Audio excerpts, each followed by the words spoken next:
আল্লাহর কালামের তেলাওয়াত মজা লাগে কি লাগে না? দিলের পরিবর্তন হয়ে যায়। মুসলমান ভাইরা রে আমার, কথাগুলা দিলের কান লাগায়া শুনবেন। আমার ভাইরা, আমার বন্ধুগণ, এইবার আল্লাহর ওলি যখন কোরআন তেলাওয়াত করে মৃত ব্যক্তিদের উদ্দেশ্যে নেকি পাঠায়া দিলেন, ভাইজান এইবার যখন আল্লাহর ওলি রাতের বেলা ঘুমায়া গেলেন, ঘুমের মধ্যে স্বপ্ন দেখতেছেন ওনার নেকিগুলা ফেরেশতারা কবরবাসীদের মধ্যে বন্টন করে দিচ্ছেন। আরে বন্ধু, সমস্ত কবরবাসীরা লাইনে দাঁড়ায় গেল নেকি নেওয়ার জন্য। সমস্ত কবরবাসীরা লাইনে দাঁড়িয়েছে।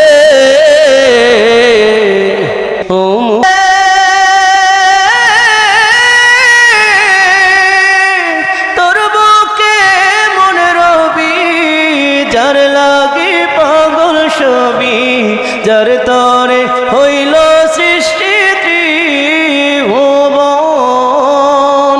ভাবি আমি সারাক্ষণে কখন যাব সেখানে, ভাবি আমি সারাক্ষণে কখন যাব সেখানে। সহেনা সহেনা আর পরাণে আমার, সহেনা সহেনা আর পরাণে। ও মদিনার মাটি রে, সকল সুখ বুঝি তোর কপালে। ও মদিনার মাটি রে, সকল সুখ বুঝি তোর কপালে। দারুল কোরআন মডেল মাদ্রাসা রূপসী মোল্লাবাড়ি রূপগঞ্জ নারায়ণগঞ্জের উদ্যোগে বার্ষিক ওয়াজ মাহফিলের উপস্থিত সম্মানিত সভাপতি সাহেব, প্রধান অতিথি, বিশেষ অতিথি, সামনে উপবিষ্ট প্রিয় উপস্থিতি, পর্দার অন্তরালের মা ও বোনেরা, আল্লাহ রাব্বুল আলামিনের দরবারে অসংখ্য অগণিত শুকরিয়া আদায় করছি যে আল্লাহ তাআলা আমাদেরকে সমস্ত গুনাহের কাজ থেকে বাঁচিয়ে রেখে বিভিন্ন কর্মব্যস্ততা থেকে অবসর করে শীতের কনকনে শীতের রজনীতে আরামের বিছানা ছেড়ে দিয়ে একমাত্র আল্লাহর দিদার লাভের আশায়, জাহান্নামের আযাবের ভয়ে, কবরের আযাবের ভয়ে, জান্নাত লাভের আশায় যে আল্লাহ রাব্বুল আলামিন আমাদেরকে এই কোরআনের মজলিসে আসার বসার তৌফিক দান করেছেন, সেই মহান মালিকের দরবারে শুকরিয়া আদায় করছি আলহামদুলিল্লাহ। আমরা এমন একটা স্থানে বসে রয়েছি যেখানে এমন একটি গ্রন্থ শিক্ষা দেওয়া হয়, যেই গ্রন্থটি পৃথিবীর সর্বশ্রেষ্ঠ গ্রন্থ। এমন একটি গ্রন্থ আল্লাহ রাব্বুল আলামিন আমাদেরকে দান করেছেন, এমন একটি নিয়ামত আল্লাহ আমাদেরকে দিয়েছেন, যেই গ্রন্থটির মতো দ্বিতীয় আরেকটি গ্রন্থ আল্লাহ রাব্বুল আলামিন এই পৃথিবীর বুকে নাজিলই করে নাই। এমন একটা গ্রন্থ আল্লাহ আমাদেরকে উপহার দিয়েছেন, যেই গ্রন্থটির তেলাওয়াত শুনলে অথবা করলে কলিজা শীতল হয়ে যায়। কথা ঠিক না বেঠিক? আপনার আমার নবী যখন তেলাওয়াত করতেন, বেঈমান কাফেরেরা চোখের পানি ছেড়ে দিয়ে কালেমা পড়ে মুসলমান হয়ে যাইত। দিলের পরিবর্তন হয়ে যায়, ইমানের নূর বাড়তে থাকে এই কোরআনুল কারীমের তেলাওয়াত শুনলে। কথা ঠিক না বেঠিক? বিসমিল্লাহির রাহমানির রাহিম। ওয়াদ-দুহা ওয়াল-লাইলি ইযা সাজা মা ওয়াদ্দা'আকা রাব্বুকা ওয়া মা ক্বালা ওয়াল-আখিরাতু খায়রুন লাকা মিনাল উলা ওয়ালাসাওফা yu'tika রাব্বুকা ফাতারদা। আল্লাহর কালামের তেলাওয়াত মজা লাগে কি লাগে না? দিলের পরিবর্তন হয়ে যায়। এই কোরআনের তেলাওয়াত শুনলে দিলের পরিবর্তন হয়ে যায়। এমন একটি গ্রন্থ আল্লাহ রাব্বুল আলামিন আমাদেরকে দান করেছেন।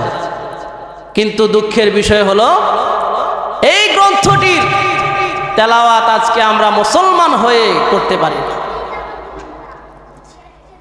আজকে আমরা মুসলমান হয়ে এমন একটি গ্রন্থের তেলাওয়াত করতে পারি না, বড় আফসোসের বিষয়।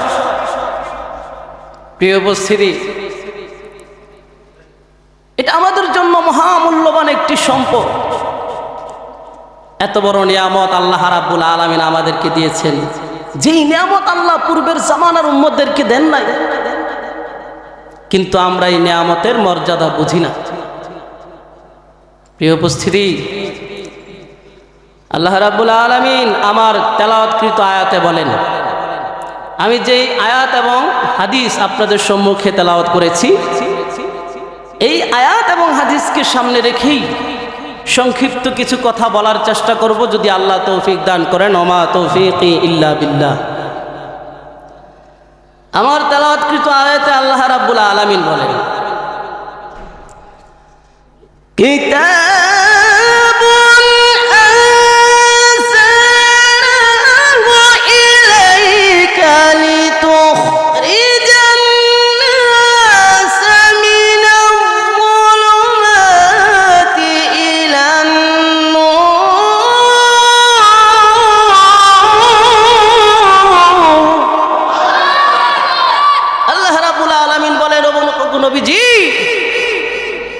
এই কিতাব আমি আপনার উপর নাজিল করলাম যাতে করে আপনি মানুষদেরকে অন্ধকার থেকে আলোর দিকে নিয়ে আসতে পারেন। আল্লাহ রাব্বুল আলামিন এই কোরআনুল কারীম নাজিল করেছেন। এই কোরআনুল কারীমের ছোঁয়ায় মানুষ অন্ধকার থেকে আলোর দিশা পায়। এই যে দুনিয়ার মধ্যে আমরা বসবাস করছি, গোটা দুনিয়াটাই হলো অন্ধকার। এই অন্ধকার দুনিয়া থেকে কেউ যদি আল্লাহর তৈরি জান্নাত পর্যন্ত যেতে চায়, তাহলে এই কোরআন হাদিসের এলেম নামক আলো দিয়েই তাকে জান্নাত পর্যন্ত যেতে হবে। মনে করেন কোনো একজন ব্যক্তি অন্ধকার রজনীতে এমন একটা রাস্তা দিয়ে চলতেছে, যে রাস্তাটার মধ্যে বড় বড় গর্ত করা, বড় বড় গর্ত, একটু পরপরই বড় বড় গর্ত। কিন্তু অন্ধকার রজনী, এমন অন্ধকার রজনীতে তিনি এই রাস্তা পার হচ্ছেন, যেই অন্ধকার রাতে নিজের হাতটা পর্যন্ত চোখের সামনে আনলে দেখা যায় না। এখন আপনারা বলেন তো, যদি এমন একটা রাস্তা দিয়ে কেউ হাঁটে, অন্ধকার রাস্তায়, রাস্তার মধ্যে একটু পরপরই গর্ত, কিচ্ছু দেখা যায় না, এই রাস্তা দিয়ে হাঁটলে সে নিশ্চিত গর্তে পড়ার সম্ভাবনা আছে না নাই? এখন এই রাস্তা দিয়ে গেলে কি করতে হবে? তার একটা আলোর প্রয়োজন, লাইটের প্রয়োজন। মনে করেন তার কাছে লাইট নাই, আলো নাই।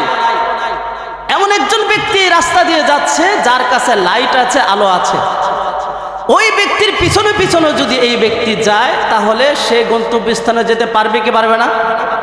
ঠিক তেমনি ভাবে যদি তার কাছে লাইট না থাকে, যেই ব্যক্তির কাছে লাইট আছে ওই ব্যক্তিকে অনুসরণ করে গেলেও সে যেমন গর্তে পড়বে না, তার গন্তব্যস্থানে যেতে পারবে।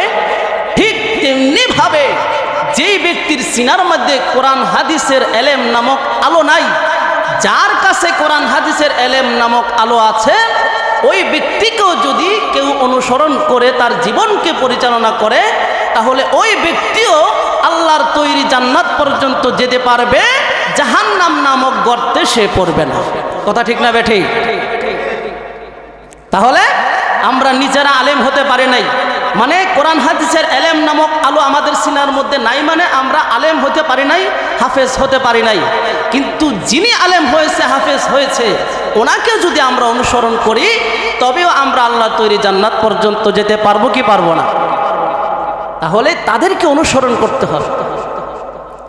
আমাদের ছেলেদেরকে, নিজেরা আলেম হইতে পারি নাই, ছেলে মেয়েদেরকে আলেম আলেমা বানানোর চেষ্টা করতে হবে। নাতি নাতনিদেরকে আলেম আলেমা বানানোর চেষ্টা করতে হবে। এটাই আমাদের সম্পদ। যদিও আজকে আমাদের বুঝে আসছে না, যখন আমরা কবরের জগতে চলে যাব তখন আমাদের বুঝে আসবে এই কোরআনের মর্যাদা যে কত বড়। তখন আফসোস করবো, আহারে কেন এই কোরআন শিক্ষা করলাম না, কেন দিনের এলেম শিক্ষা করলাম না, দিন শিক্ষা করলাম না। তখন আফসোস করব। যারা দুনিয়ার জমিনে একজন সন্তানকে আলেম বানিয়ে দুনিয়া থেকে বিদায় হতে পেরেছে, মাদ্রাসার মধ্যে সদকায়ে জারিয়া করে দুনিয়া থেকে বিদায় হতে পেরেছে, মসজিদের মধ্যে সদকায়ে জারিয়া করে দুনিয়া থেকে বিদায় হতে পেরেছে, তারা দুনিয়া থেকে বিদায় নিয়ে চলে যাবে ঠিক, দুনিয়া থেকে নেক আমল তাদের কবরে কিয়ামত পর্যন্ত যাইতেই থাকবে, কোনোদিন বন্ধ হবে না। এই সদকায়ে জারিয়া নেক পাওয়ার জন্য শর্ত হলো মাদ্রাসায় দান করতে হবে, মসজিদে দান করতে হবে, অথবা নেক সন্তান দুনিয়ার জমিনে রেখে যেতে হবে। আল্লাহর এক বুজুর্গ, আল্লাহর এক ওলি এক কবরের পাশ দিয়ে যাচ্ছিলেন। হঠাৎ করে যখন কবরস্থান দেখলেন, কবরস্থান দেখার পরে তিনি চিন্তা ভাবনা করলেন, আহারে এই কবরস্থানে তো কত মৃত মানুষ শুয়ে আছে, না জানি কে কোন হালতে আছে, কোন অবস্থায় আছে। যেহেতু আমি এই দিক দিয়ে যাচ্ছি, কয়েক মিনিট দাঁড়িয়ে কয়েকবার সূরা ইখলাস তেলাওয়াত করে তাদের নামে পাঠিয়ে দেই, মৃত ব্যক্তিদের জন্য নেকি পাঠিয়ে দেই, এতে করে তারা কিছু না কিছু আরামে থাকতে পারবে। তখন তিনি কয়েক মর্তবা সূরা ইখলাস তেলাওয়াত করলেন। সূরা ইখলাস তেলাওয়াতের বড় দাম। যদি কোনো ব্যক্তি 3 বার সূরা ইখলাস তেলাওয়াত করে, আল্লাহ রাব্বুল আলামিন তার আমল নামায় গোটা 30 পারা কোরআনের খতমের নেকি দান করে দেন। অথচ সূরা ইখলাস তেলাওয়াত করতে এক শ্বাসেই পড়া যায়। কি বলেন? কুল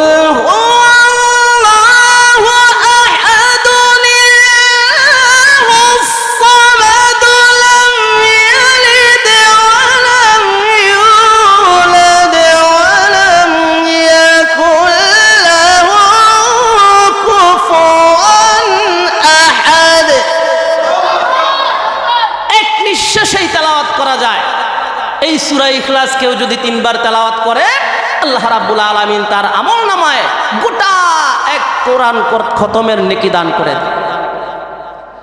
তো আল্লাহর ওলি চিন্তা করলেন, আমি তাদের জন্য মহাগ্রন্থ আল কোরআনুল কারীম থেকে তেলাওয়াত করে কিছু নেকি পাঠিয়ে দেব। মুসলমান ভাইরা রে আমার, কথাগুলা দিলের কান লাগায়া শুনবেন। আমার বন্ধুগণ, এইবার আল্লাহর ওলি যখন কোরআন তেলাওয়াত করে মৃত ব্যক্তিদের উদ্দেশ্যে নেকি পাঠায়া দিলেন, ভাইজান এইবার যখন আল্লাহর ওলি রাতের বেলা ঘুমায়া গেলেন, ঘুমের মধ্যে স্বপ্ন দেখতেছেন ওনার নেকিগুলা ফেরেশতারা কবরবাসীদের মধ্যে বন্টন করে দিচ্ছেন। আরে বন্ধু, সমস্ত কবরবাসীরা লাইনে দাঁড়ায় গেল নেকি নেওয়ার জন্য।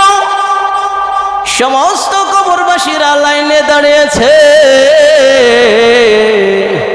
নেকি নেওয়ার জন্য পাগল পারা হয়ে গেল, কিন্তু একজন মহিলা নেকি নেওয়ার জন্য আসে না। ওই মহিলা একটা গাছের নিচে বসে রয়েছে, নেকি নেওয়ার জন্য সে লাইনে দাঁড়ায় না। আল্লাহর ওলি ডাক দিয়ে বলেন, মা গো, আপনি কেন নেকির জন্য লাইনে দাঁড়ান না? আপনার কি নেকির প্রয়োজন নাই নাকি? কেন আপনি লাইনে দাঁড়ান না? সকলে নেকি নেওয়ার জন্য পাগল পারা হয়ে গেল, সকলেই লাইনের মধ্যে দাঁড়ায়া গেল নেকি নেওয়ার জন্য। ওগো মা, আপনি কেন লাইনের মধ্যে দাঁড়ান না? আপনার কি নেকির প্রয়োজন নাই নাকি? এবার মহিলা ডাক দিয়ে বলেন, ওগো আল্লাহর ওলি, অবশ্যই অবশ্যই নেকির প্রয়োজন আছে, কিন্তু আমার এই খুচরা নেকির দরকার নাই। এই খুচরা নেকির আমার দরকার নাই। আমার জন্য নেকির বড় বড় পাহাড় দুনিয়ার জমিন থেকে অনবরত আসতে থাকে। সুবহানাল্লাহ। আমার জন্য নেকির বড় বড় পাহাড় দুনিয়ার জমিন থেকে আসতে থাকে। এই খুচরা নেকি নেওয়ার লেগে আমার লাইনে দাঁড়ায় কোনো লাভ নেই।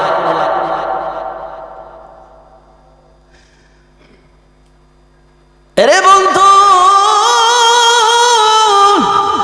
এবার আল্লাহর ওলি ডাক দেয়া বলেন, ওগো মা,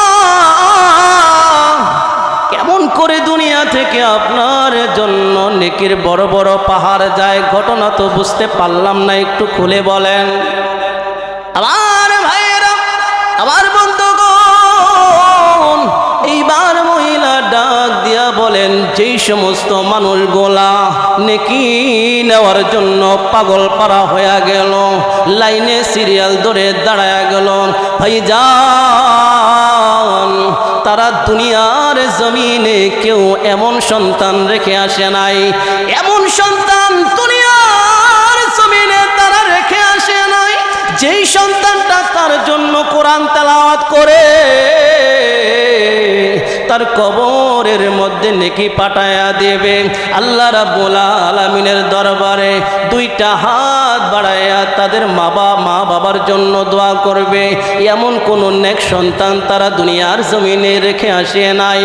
তাদের জিন্দেগিতে কোনোদিন কোনো মাদ্রাসাতে দান করে নাই, কোনো মসজিদে দান করে নাই, তিনি কোনো কাজে তারা সহযোগিতা করে নাই, বরং তারা আরো দুনিয়ার জমিনে থাকতে মাদ্রাসা নিয়ে ফিন বাড়িয়ে দিত, মসজিদের বিরুদ্ধে কথা বলতো, ওলামায়ে কেরামদের বিরুদ্ধে কথা বলতো।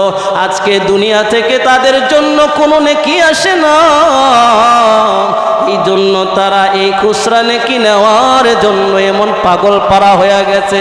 ওগো আল্লাহর ওলি, আমি দুনিয়ার জমিনে তেমন সম্পদশালী ছিলাম না, আমি গরিব একজন মহিলা ছিলাম। মানুষের বাড়িতে কাজ করে করে আমি আমার জীবিকা অর্জন করতাম, মানুষের বাড়িতে কাজ করে করে আমার সংসার আমি চালাইতাম। রে বন্ধু, মহিলা ডাক দিয়া বলেন, ওগো আল্লাহর ওলি, দুনিয়ার জমিনে আমার একজন সন্তান আছে, আমি আমার ওই সন্তানকে বড় কোনো শিক্ষিত বানাইতে পারি নাই, আমার ওই সন্তানকে তেমন কোনো বড় শিক্ষিত বানাইতে পারে নাই। আমি আমার সন্তানটাকে দুনিয়ার জমিনে মাদ্রাসায় পড়িয়েছি, কোরআনের হাফেজ বানিয়েছি, 30 পারা কোরআনের হাফেজ বানিয়েছি। আমার সেই সন্তান আমার প্রতি শুকরিয়া আদায় করে, আমার ওই সন্তান প্রতিদিন আমার নামে কোরআন খতম করে আমি মায়ের কবরে নেকি পৌঁছায়া দেয়। এই জন্য আমার কবরের মধ্যে নেকির বড় বড় পাহাড় আসে।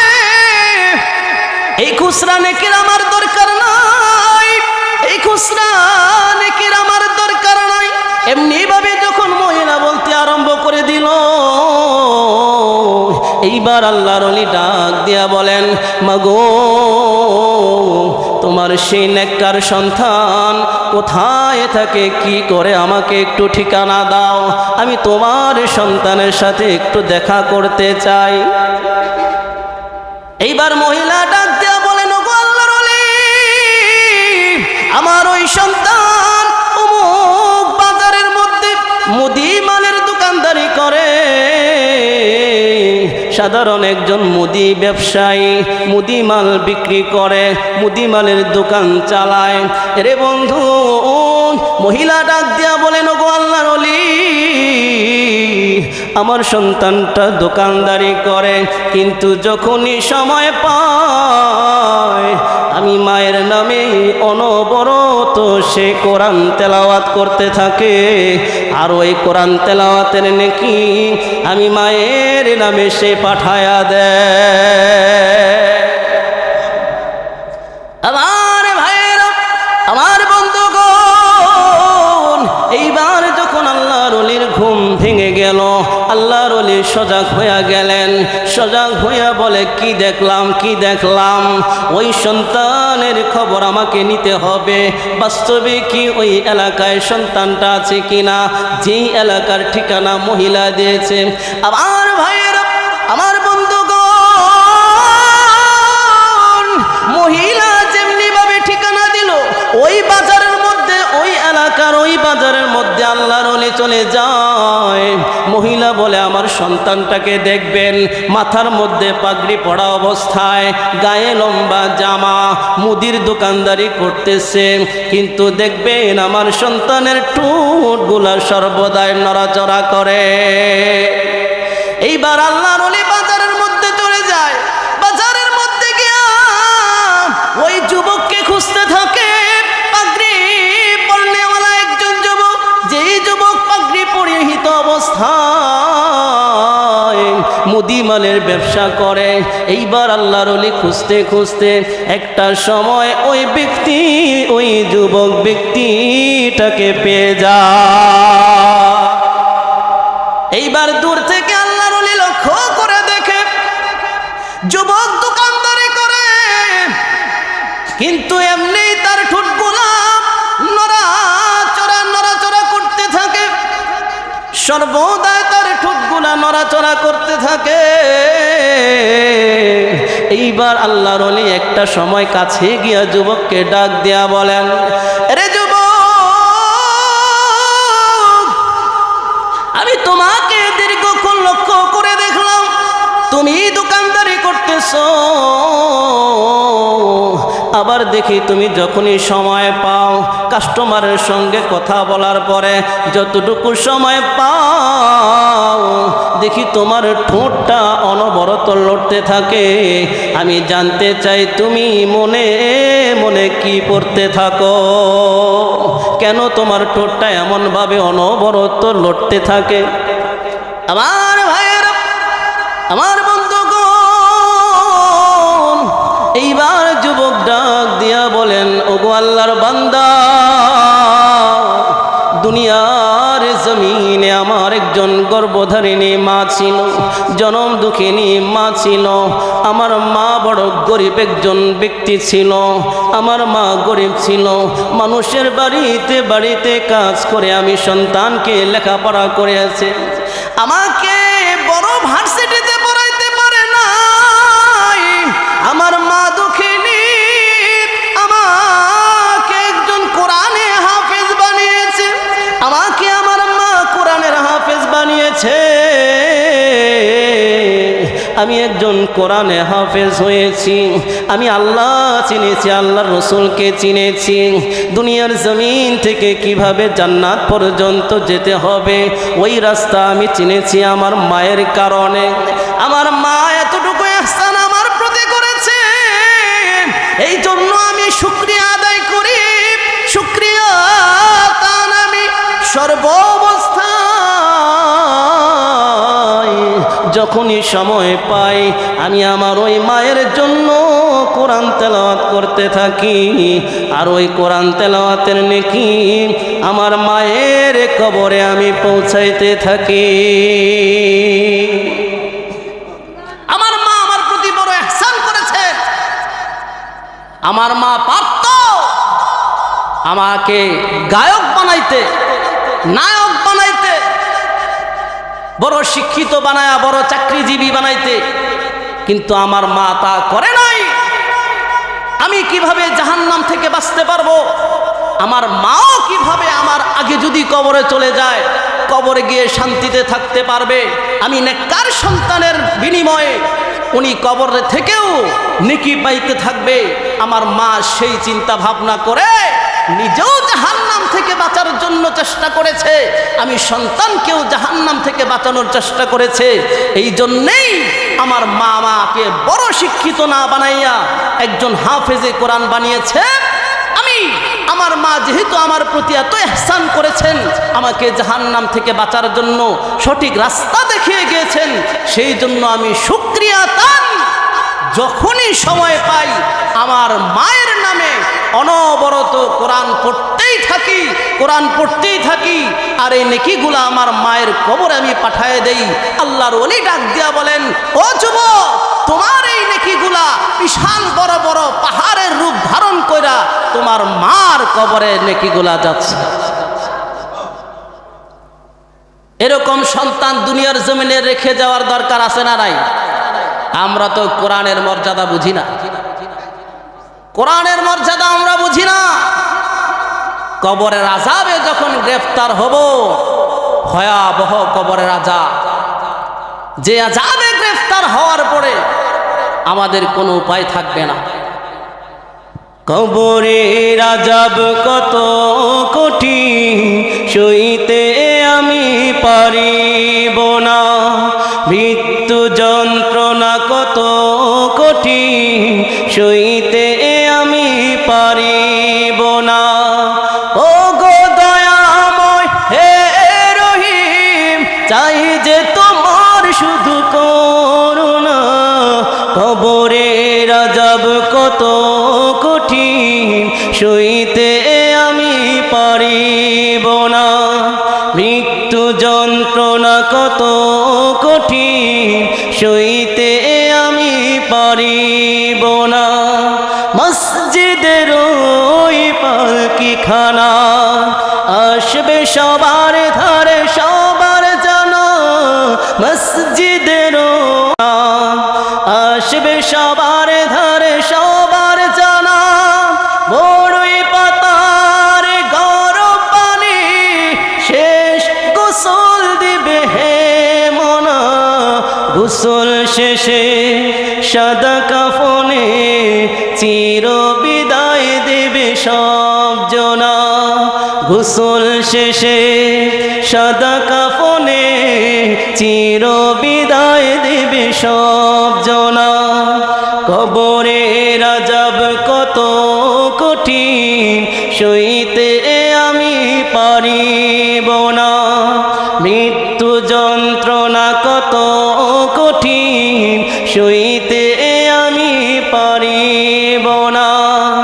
ও গো দয়াময় হে রহিম, চাই যে তোমার শুধু করুণা। কবরের আযাব কত কঠিন, সইতে আমি পারিব না। বড় ভয়ঙ্কর হবে কবরের আযাব।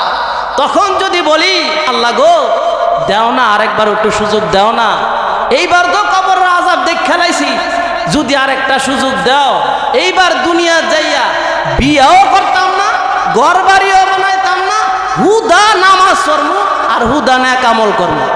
আর নেক আমল ছাড়া, নামাজ রোজা ছাড়া দুনিয়ার আর কোনো কিছু করবো না, আবার একটা সুযোগ দাও। আল্লাহ বলবে, না বান্দা, সময় শেষ, আর কাজ হবে না। আমি সোয়া লক্ষ নবী রাসূল পাঠাইয়া তোমাদেরকে সতর্ক করেছি, তোমাদেরকে আমি বুঝিয়ে দিয়েছি কোন পথে চললে জান্নাত আর কোন পথে চললে জাহান্নাম। আমার নবী রাসূলদের কথা তোমরা মানো নাই, তোমরা তোমাদের মন গড়ামত চলেছ, জীবন যাপন করেছ। সুতরাং আজকে আর চিল্লাইলে কোনো কাজ হইব না, আর সুযোগ দেওয়া হবে না। আমরা মুসলমান হয়ে বুঝি না এই কোরআনের মর্যাদা, অথচ বেঈমান কাফেররাও জানতো যে এটা এমন একটা গ্রন্থ, যেই গ্রন্থটার মতো দ্বিতীয় আর কোনো গ্রন্থ পৃথিবীর জমিনে আল্লাহ পাঠায় না। এটা একটা সত্য গ্রন্থ, দামি গ্রন্থ, যে গ্রন্থটির তেলাওয়াত কাফেরদের বড় বড় লিডাররা পর্যন্ত শোনার জন্য পাগল ছিল। আপনার আমার নবী যখন তেলাওয়াত করতেন, বেঈমান কাফেরদের বড় বড় লিডাররা যায় লুকায় লুকায় যায় শুনতো।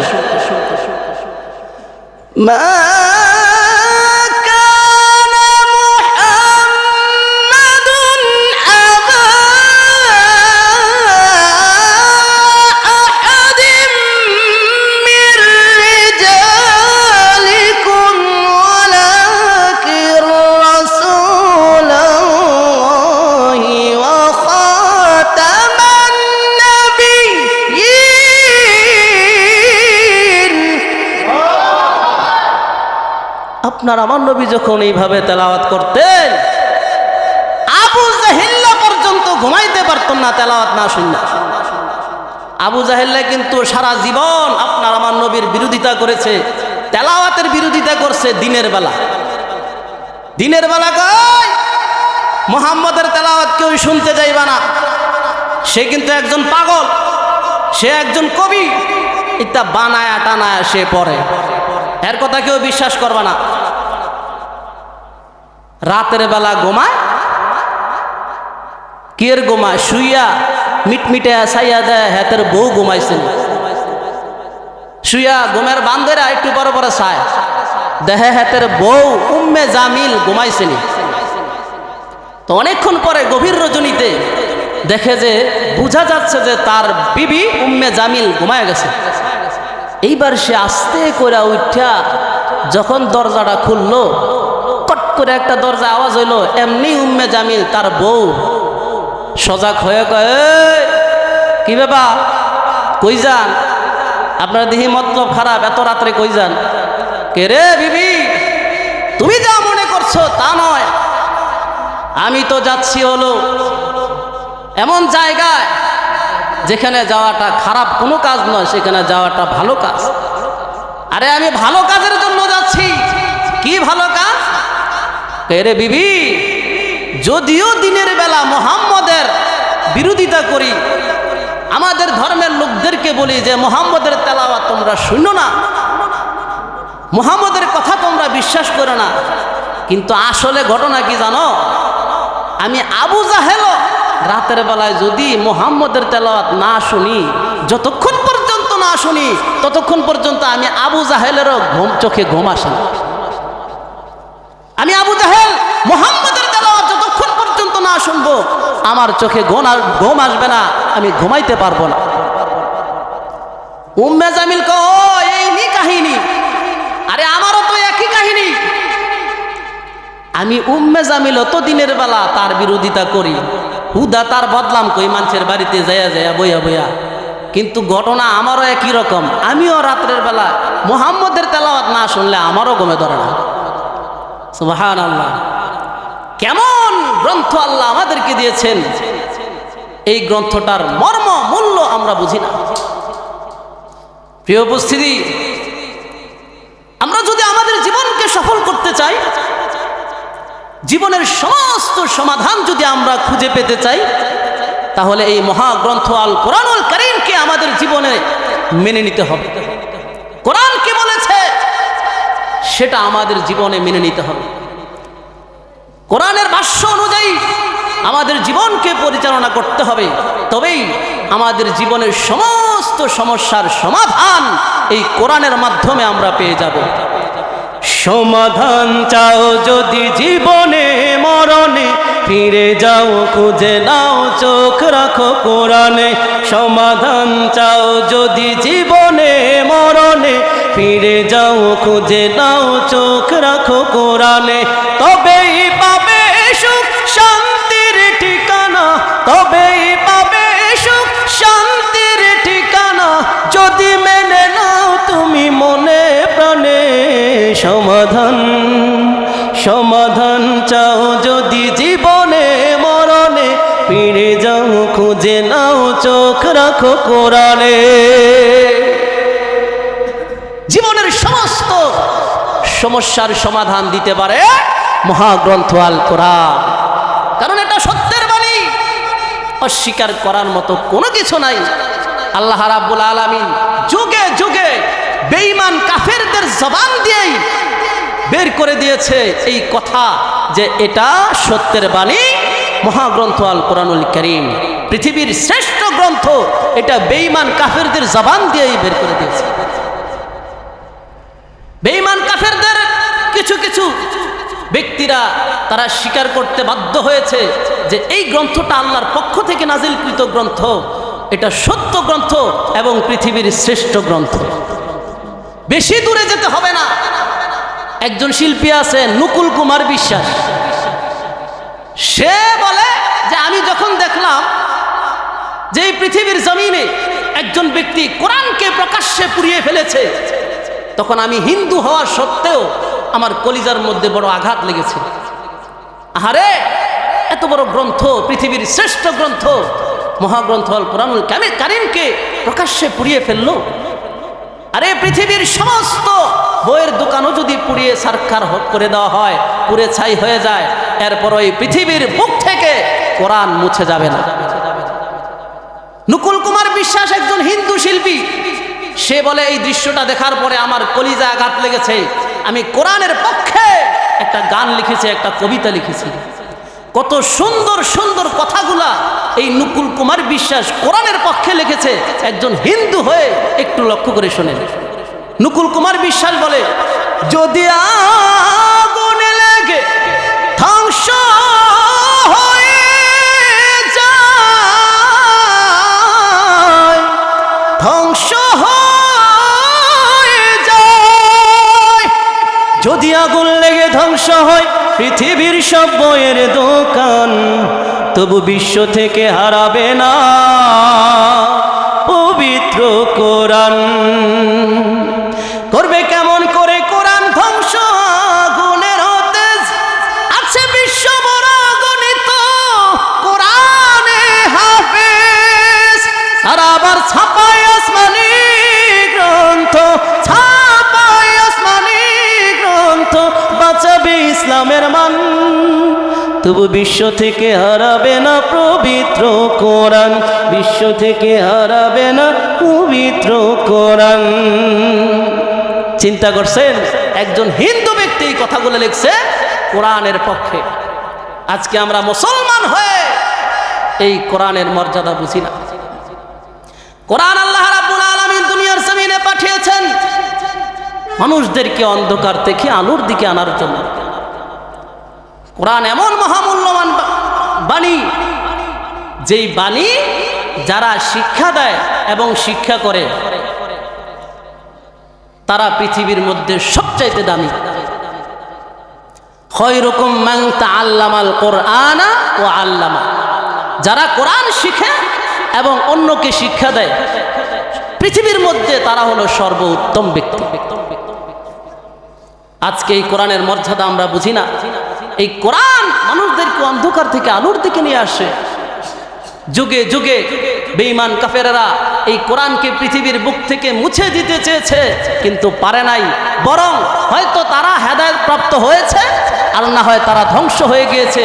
কিন্তু কোরআন আল্লাহ যেমনি ভাবে নাজিল করেছেন ঠিক তেমনি ভাবে এখনো পর্যন্ত আছে, কিয়ামত পর্যন্ত থাকবে।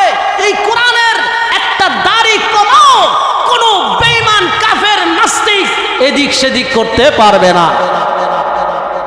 প্রিয় উপস্থিতি, মরিস বুকাইলি যিনি ফ্রান্সের অনেক বড় একজন দার্শনিক ছিলেন, ওই মরিস বুকাইলি একবার সিদ্ধান্ত নিল যে এই কোরআনের ভুল ধরবে। সে সিদ্ধান্ত নিল, আমি এত বড় একজন দার্শনিক, ফ্রান্সের বড় দার্শনিক, আমি এই কোরআনের ভুল ধরব। এই সিদ্ধান্ত নেওয়ার পরে এইবার সে বলে, রে আমি যে কোরআনের ভুল ধর্ম, আমি তো কোরআন শরীফে পড়তে পারি না, তো ভুল ধর্ম কেমনে? আচ্ছা যাক, আমি যেহেতু সিদ্ধান্ত নিয়েছি কোরআনের ভুল ধরব, তাহলে আমি এখন কোরআন শরীফ শিক্ষা করবো। আগে মরিস বুকাইলি কোরআন শরীফ শিখতে আরম্ভ করে দিল। এমন শিখছে, শিখার মতো কোরআন শিখছে। শিখার পরে এইবার মরিস বুকাইলি পড়ে, কি ব্যাপার?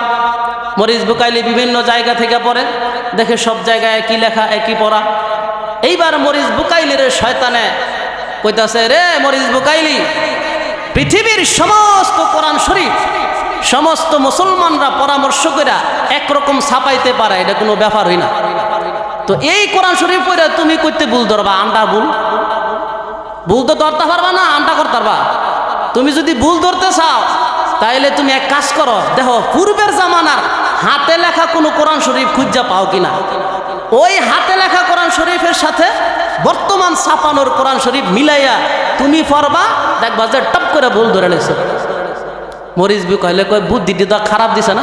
সেরকম একটা বুদ্ধি দিছে, এক কাম করি, পূর্বের জামানার হাতে লেখা কোরআন শরীফ কোথায় আছে খোঁজ করতে থাকি। বহুত খুঁজতে খুঁজতে খুঁজতে খুঁজতে রাশিয়া তাশখাম মিউজিয়ামের ভিতরে হযরত উসমান রাদিয়াল্লাহু তাআলা আনহুর জামানার হাতে লেখা একটা কোরআন শরীফ পাইছে। খবর পাইলো যে ওই জায়গায় আছে, রাশিয়া তাশখাম মিউজিয়ামের ভিতরে একটা কোরআন শরীফ সংরক্ষিত আছে, যেটা হযরত উসমান রাদিয়াল্লাহু তাআলা আনহুর জামানার হাতে লেখা কোরআন শরীফ। মরিস বুকাইলি কয়, হ্যাঁ পাইছি। ওই কোরআন শরীফের সঙ্গে মিলাইয়া বর্তমান ছাপানো কোরআন শরীফ পড়তে হবে, তবেই ভুল ধরাটা স্বাভাবিক এবং সহজ হবে। মরিস বুকাইলি চলে গেল, সেই রাশিয়া তাশখাম মিউজিয়ামের ভিতর থেকে কোরআন শরীফ নিয়ে বর্তমান ছাপানো একটা কোরআন শরীফ নিল, দুইটা কোরআন শরীফ মিলাইয়া এবার সে পড়তে আরম্ভ করল।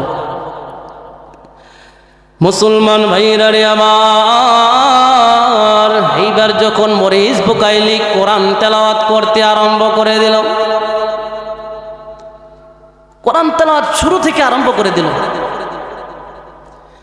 বিসমিল্লাহির রাহমানির রাহিম।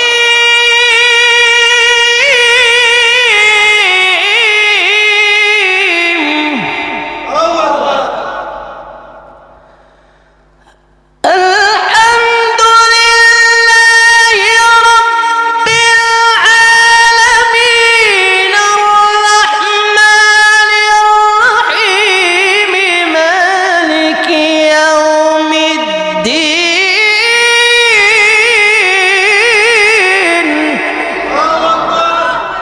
মরিস বুকাইলি যখন এইভাবে পড়া শুরু করে দিল, শুরু থেকে নিয়ে পড়তে পড়তে পড়তে পড়তে একেবারে শেষ পর্যায়ে শেষ দিকে যখন গেল, এইবার মরিস বুকাইলি বলে, মুসলমান ভাইরা রে আমার, এইবার মরিস বুকাইলি যখন পড়তে পড়তে একেবারে শেষের দিকে চলে যায়, এইবার মরিস বুকাইলি ডাক দিয়ে বলেন, না রে না, যেই কোরআন শরীফের ভুল ধরার জন্য আমি মরিস বুকাইলি কোরআন শরীফ শিখলাম, ওই কোরআনের ভুল তো ধরতে পারলাম না। এখন তো আমার কেমন জানি মনে হচ্ছে এই কোরআনে আমার জীবনের সমস্ত ভুলগুলা ধরিয়ে দেবে। রে বন্ধু, মরিস বুকাইলি যখন পড়তে আরম্ভ করে দিল, কুল আউযু বিরাব্বিন নাস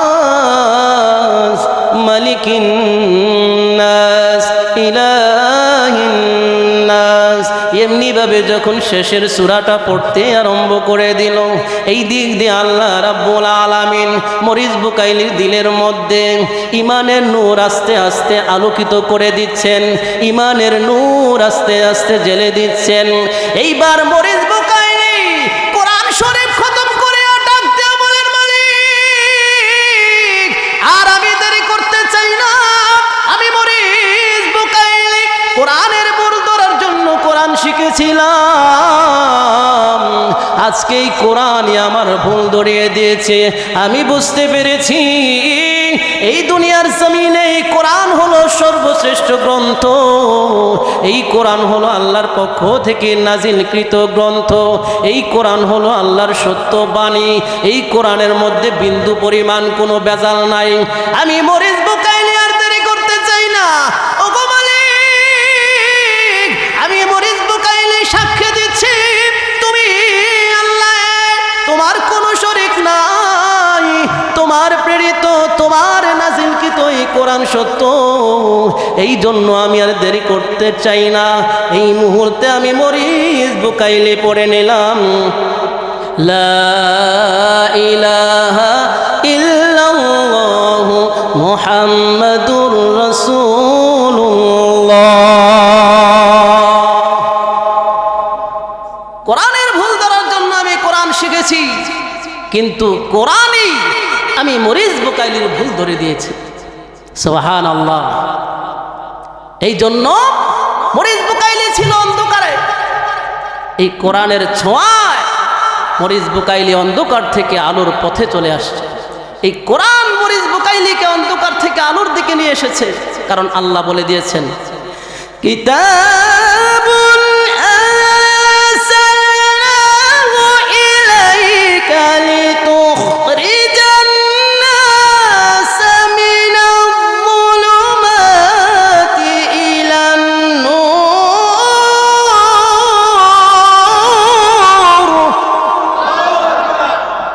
এই কোরআন মানুষকে অন্ধকার থেকে আলোর দিকে নিয়ে আসে। বড় বড় জাদুকররা পর্যন্ত এই কোরআনের সঙ্গে হার মেনেছে।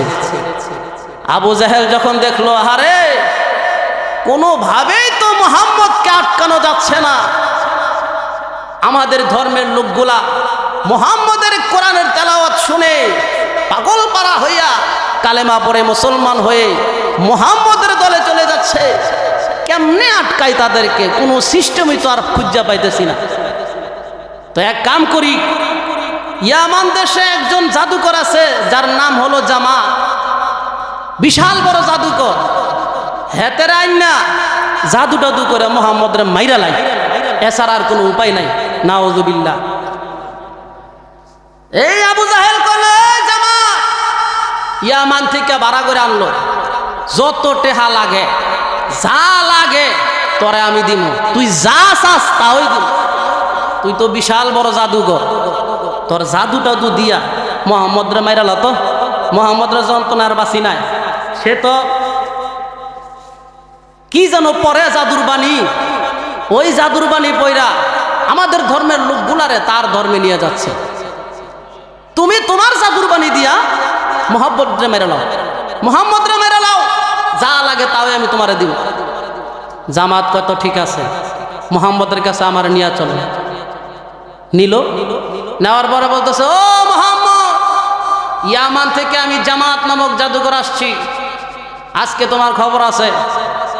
আচ্ছা, তোমারে খবর লো আনার আগে তুমি যেই জাদুর বাণীটা পড়ো, তোমার যেই জাদুর বাণী শুনে বিধর্মীরা তাদের বাপ দাদার ধর্ম ছেড়ে দিয়া কালেমা পড়ে মুসলমান হয়ে তোমার ধর্মে চলে যায়, ওই জাদুর বাণীটা তুমি একটু পড়ো দেখি, আমার একটু শোনাও। যদি জাদুর বাণী হয়ে থাকে তাহলে অবশ্যই আমি একজন জাদুকর, আমি বুঝতে পারবো এটা জাদুর বাণী কিনা। এইবার আপনার আমার নবী পড়তে আরম্ভ করে দিল।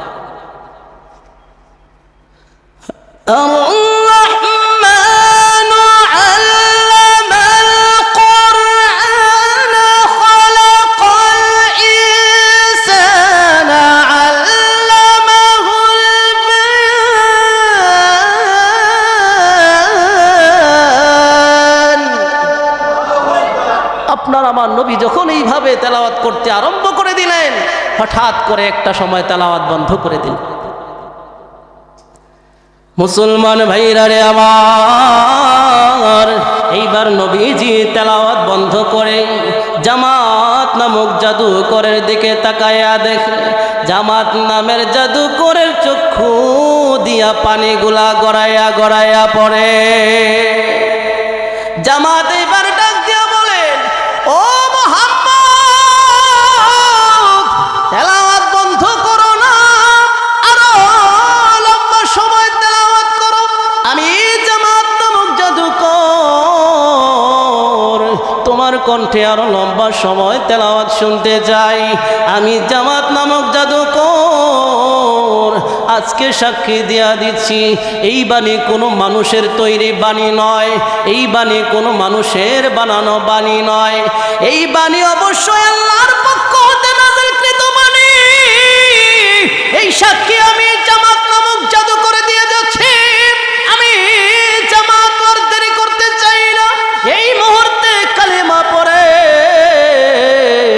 আমি জামাতও আপনার ধর্মে চলে গেলাম।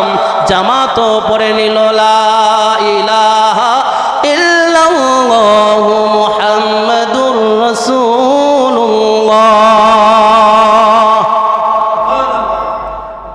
আবু জাহেল কয় কামটা করলো কি?